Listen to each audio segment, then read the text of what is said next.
Hey everybody, Charlotte here, and welcome to the Tulum ruins. This is one of the most important sites in all of the Riviera Maya, and this entire port city was built in the 13th century and is situated alongside the Caribbean Sea. It's incredibly beautiful, so let's go take a look. I've always loved visiting archaeological sites because even without knowing too terribly much about the civilization, you can kind of feel the significance of something so grand and imagine what it was like to live here thousands and thousands of years ago. Behind me is a perfect example of Mayan temple architecture. You can see stairs leading up to the central room, 2 stone pillars, and a beautiful courtyard area in the center. It's incredible to believe that these structures were built so long ago with so few tools. Behind me, you can see one of the most intact decorative structures in all of the Tulum ruins. It's a multifaceted temple where you can actually still see some of the color remaining that used to decorate all the facades of all the structures here, including greens, reds, blues, and yellows, all derived from natural materials. So if you look closely, you can still see a little bit of the red in the eye of the god that's adorning the side of this building. This entire site is scattered with structures both big and small, and if you can imagine it, all of them used to be furnished with materials that couldn't stand the test of time, like thatched roofs, painting, and other furnishings that helped establish a good lifestyle and a livable city here. Like I said, this used to be a major trading port that linked the trade between land and sea. Although there's a lot of big iconic structures here, there's also smaller structures absolutely scattered throughout the ruins. This is actually my 5th time visiting. I used to live in Tulum, and this is one of my favorite spots to just hang out, read a book, and kind of bask in the energy of such a historic place. There are hundreds of Mayan archaeological sites all throughout Central America, and something I found super interesting is that only a fraction of them have been excavated and probably even discovered. This remains one of my favorites and the favorite of so many travelers, which explains why it's so busy. And although I love it, it's getting quite hot, so I would love a coconut after this. Behind me is the most iconic structure in the Tulum ruins called El Castillo, or the castle. As is explained by the name, it's the castle of this ancient Mayan city. It was surrounded by various temples, places for religious ceremony, and like the other structures, it used to be painted a bunch of cool colors. It towers above the Caribbean Sea and is just super magnetic to be around, super interesting. I think we should go take a closer look.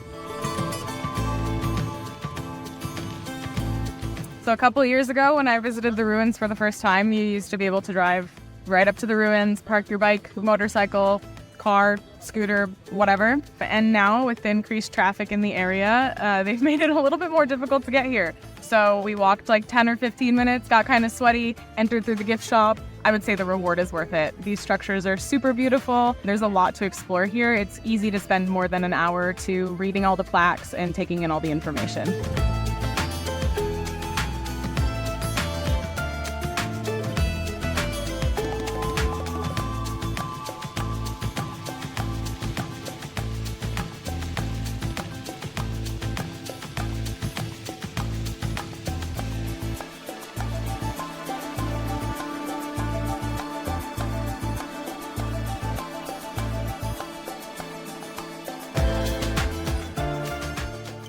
Now we're making our way toward the coast.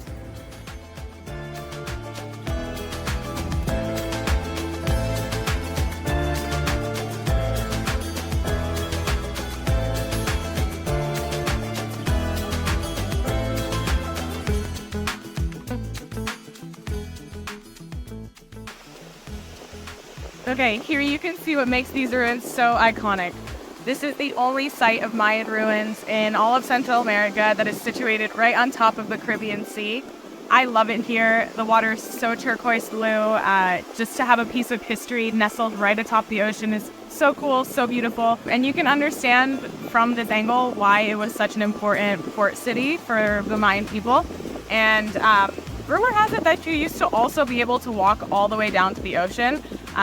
I would love the opportunity to come check out the ruins, have a swim, walk around a little bit more. But for now, I can just dream about it and enjoy the beautiful view.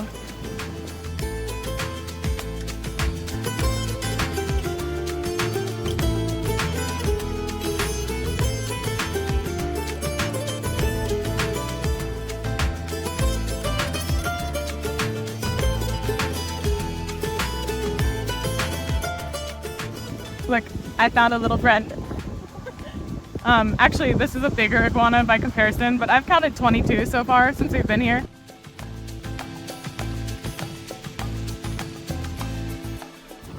The Riviera Maya is one of my favorite destinations, not just in Mexico, but in all of the world. I feel like it's the perfect blend of historic significance, beautiful beaches and tourism, great food, music, culture. So I try to come here really often, and I just love that the ruins are accessible to so many people. And I think it's actually one of the biggest archaeological sites in the Yucatan Peninsula as well. So if you do make a visit to the Tulum ruins, I highly recommend going right when they open, which I believe is 8 a.m. That way you can beat the sun, because it gets really, really hot out here, and beat all of the crowds and all of the tour guides and tour buses that show up in the middle of the day. It's kind of nice to have it when it's a little bit more peaceful. Thanks for taking a walk around the Tulum ruins with me today. Hopefully this has inspired you to visit, or you've learned something new, and I will see you next time. Bye-bye.